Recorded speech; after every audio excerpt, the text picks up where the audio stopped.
Hi, this is Richard Stepp.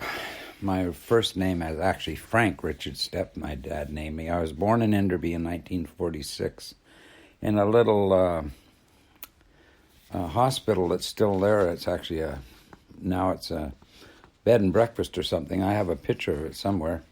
I actually wrote a song called Enderby for a lady that was born there too. Anyway, this is starting of the story. It goes like this. Hi, this is Richard Stepp. This is the story of my life as I can remember it. As far as music and art go, the first thing I recall, we lived in mining camps in the late 40s in the Kootenays. One was called Sheep Creek, and the other one was called the Emerald King. I think that's over near Invermere, BC. My dad was the head mechanic at the mines, and there was a lot of parties there with miners singing a lot of old country songs and telling off-color jokes. That influenced me.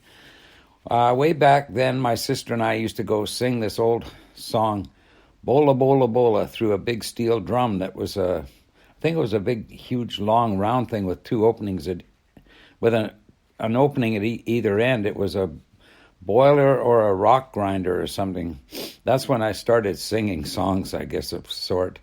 I was probably 2 or 3 at the time. Years later, my mom would tell me about the old Chinese cook at the camp who took a liking to me. This was being Sheep Creek. She used to laugh whenever she told me how the old Chinese guy and I would jammer away at each other, him talking in Chinese and me talking in baby talk. He would sing Chinese songs, and I would listen to him, I guess. And then when I came back home, he'd always stuff a chicken or some cookies under my coat for our family. I had 3 encounters with old Chinese fellows in my life. I remember them all fondly.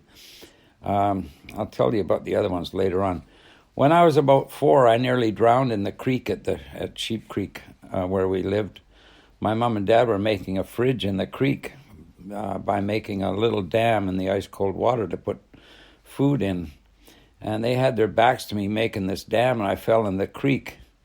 And went down the river, and I guess my mom turned and said, "Where's Dick?" That's what they called me back then. My dad ran down and grabbed me by the hair and pulled me out and saved my life, thank God. I got a cut on the forehead and still have a little scar from that. Another incident that affected me was a car accident that occurred on the road to the mine. Now, I can't remember if this was Sheep Creek or Invermere, but anyway, the old road was very narrow with switchbacks and used by mining trucks. I remember looking down the steep banks at the river far below. When we were coming home from, I guess it was the Invermere, one afternoon, there had been an accident where a car with passengers went over the bank down into the river. Some of the people were killed and badly hurt. I just remember the doctor coming to our house and asking for coffee with 6 spoonfuls of sugar to keep him going. That always stuck in my mind. Some things my sister brought up that I forgot about a coyote stuck in a tractor up in Sheep Creek, I guess, and a trip to Sycamoose for Christmas. I've told this part before. Mom was getting out and walking in the snowstorm by New Denver, going home to the mine. This is another story. The slide on the road at Toby Creek was far down, and Dad went ahead carrying me, and I guess he carried me and Donna, and Mom and I and this little old lady walked over the big slide. There was a slide at on the Sheep Creek Road, I guess. When we finally got home, there were 25 gifts each under the Christmas tree from the miners. Dad had been making ice cream, and he put the custard outside to cool, and I bumped it and spilled. He was mad at me. I only remember him getting mad at me twice, and once was in Sycamoose when they were drinking. They used to have card parties there, and they were drinking, and he had this elastic band he was going to give me, and I pulled on it, and it snapped on his fingers, and he says, "Take the damn thing then." I still remember that. Anyway, there was another time up at Sheep Creek, I guess these are things Donna told me, a big rat under a house, and Dad made me go under the house with him and hold the flashlight while he shot the rat. Not a happy memory. And we used to go to Radium from Invermere once a month and to the hot springs. And another thing Donna told me was Dodie Pritchard, who was a friend of ours, buying us a book with 500 stories in it so she would never have to listen to the story of Pie Face again. I don't know what that was about. Our walls were so thin she could hear it every night when Mom read it to us. Sheep Creek, it says here, this is what Donna told me. Uncle Bert doing what he always wanted to do. He's my mom's brother that influenced me so much in my music. Laying in bed, playing his guitar with his fishing rod out the window, fishing in the creek. Going to Selmo for groceries and getting to have a hamburger at Slump's Dump.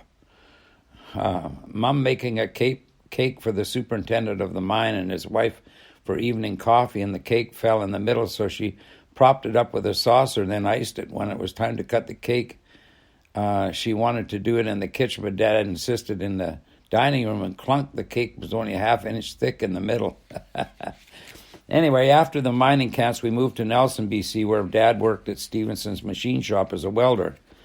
Nelson is where I recall that my Uncle Bert Cadden was my biggest influence in music. Uncle Bert was my mother's brother, and he was a railroad engineer for the CPR. As far back as I can remember, at family visit, I would hear him telling jokes and singing country songs. He was my hero, and I loved the way he could play the guitar and sing funny songs. He used to sing a lot of Hank Williams. He sang about railroad bums, Hank Williams, Hank Snow, all the old country guys. He used to tell the Three Little Pigs backward, which we got a heck of a kick out of. I have the words for it now. Terry Bach, my cousin, he wrote it out. He was a great guitar player. But I got it written on a piece of paper somewhere. I'm going to have to find it again. It went something like this. Twice upon a pine in the dappy haze, when pork nicks were only a chopple apiece, and there was harshly a scam, there lived an old Pother Mig and other sirs a wow, and her sea thruns. One year the corn crop failed, and the old mother Thrigg wasn't putting much garble in her peepage, so she reluctantly told her sea thruns to go out and feek their own solution. Anyway, that's really funny, the whole thing. I'm going to have to try to get it going again. Anyway, so when I was young, very young, Uncle Bert used to sing songs at parties and gatherings, and I loved it. I loved music. For some reason, when I was very little, I could always tell when the chords were going to change in the song.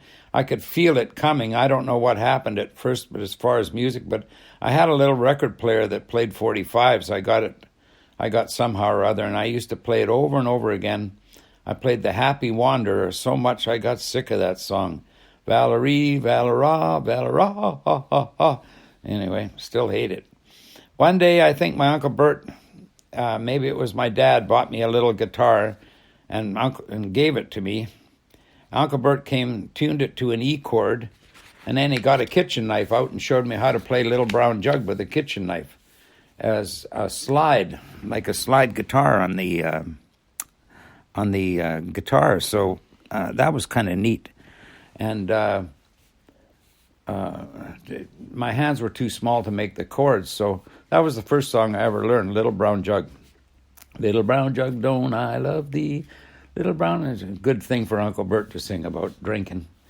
It was the first instrument I learned how to play. I learned a couple of guitar chords from my Uncle Bert, but my hands were small and the strings hurt my finger.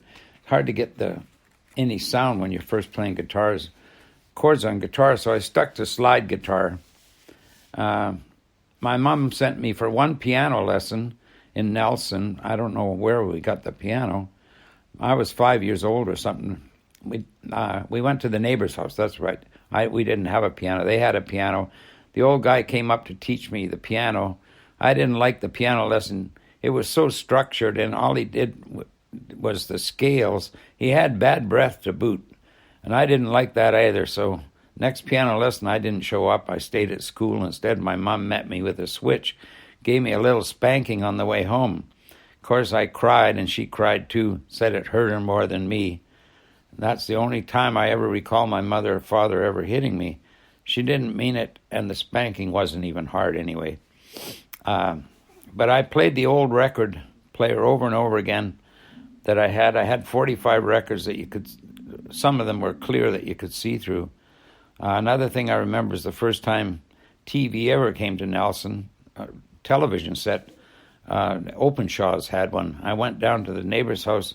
It was so snowy you could hardly see it, but they had music on TV, which was the Ed Sullivan Show. I was so thrilled watching the performers. I remember listening to CGIB radio station in Nelson, BC.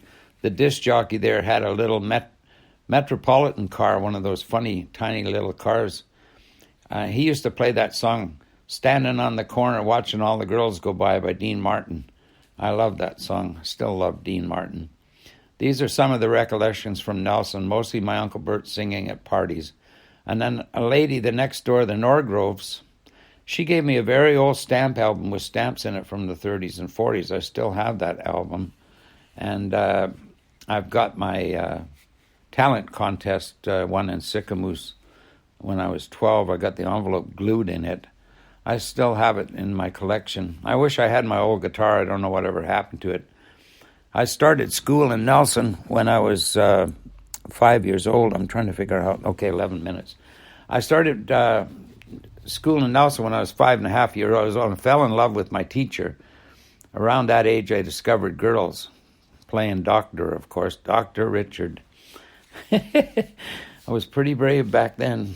Had a lot of fun. I guess my cousins probably. Miss Hopwood was the teacher's name. She was a real beauty, and I actually phoned her up years later on a trip to Nelson, probably 40, 50 years later. She didn't remember me, but she told me she had married the vice principal. I was interested in art back then, and I liked to draw. And I have a card in my collection of a flower I drew. I also won an art contest in school drawing. The prize was an all-day sucker, a huge sucker. I painted a picture of the Kootenai Lake at Nelson looking down from Gyro Park. I still wish I had that painting. I don't know whatever happened to it. A few more details I remember about Nelson was going to the movie theater, crying when Shane got shot, Alan Ladd in that movie, Shane. That was my favorite movie. And I remember going to a cafe called Bubbles. It was called Shamrock Cafe, and Bubbles worked there. It was close to the machine shop. We used to go to the Shamrock Cafe at lunchtime. They would be playing music there, too. On Saturdays, we'd go downtown shopping, and I remember the Doukhobors would come to town once in a while and take all their clothes off. The Doukhobors were the Russians that came over, and they were sort of a religious sect, and they didn't want to conform to the Canadian laws. They would come and take their clothes off and march up and down the streets. These mostly big fat ladies. Anyway, probably the first naked ones I've seen. I did see a lady bend over once that had a little kid once and looked down her top when I was about 5 or 6. Man, oh man, I got pretty excited over that one. She had a little baby doll pajamas on. Anyway, downtown there was a place called Waite's News where my dad and Mom would take us on Saturday. We'd be able to have a milkshake or a pop. Waite's News had all kinds of newspapers and magazines. I remember the smell of that place. It smelled really good in there because of the magazines, I guess.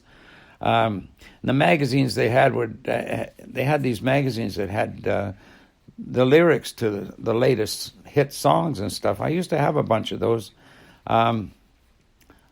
I think I even sent a song into one of those magazines once that I wrote back then.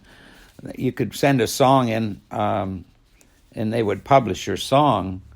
I don't recall whatever happened to it, and then here's another story about another old Chinese man who became my friend.